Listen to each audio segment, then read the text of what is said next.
one of my best friends is having her second kid, which is so exciting and awesome and all the things. So obviously we were chatting like, okay, like what do you know like from like the first pregnancy that like you didn't go into it, like now that'll like help you with the second, like how are you feeling, all the classics, right?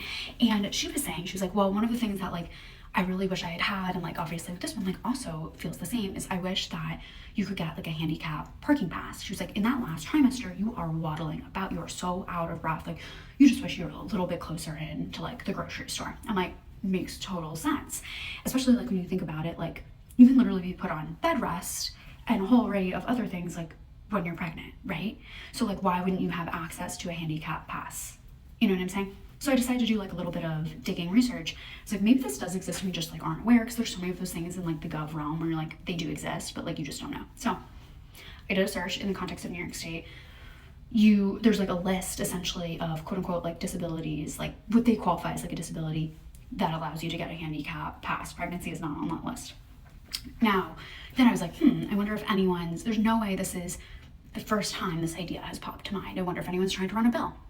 Turns out in the assembly, like about, I think it was at least 4 times, if not 5, like someone has tried to run a bill. It hasn't gotten out of committee any of the different times. And then it seems like the issue just fell off in terms of a bill being pushed on it. And I just feel like this is one of those things that like, see, to me, without a lot of insight here, feels like an easy fix.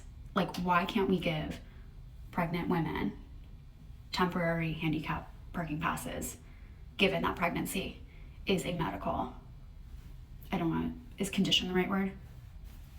Don't sue me. But you get what I'm saying. Like, that's crazy. Like, and then to think like of like my friend who like now is like pregnant and that's gonna have her like first cutie with her, right? Like just being out of breath and balancing those things. Like, why can't we make this like access thing easier? So that's my 2 cents. To conclude, I just think like this is an easy fix.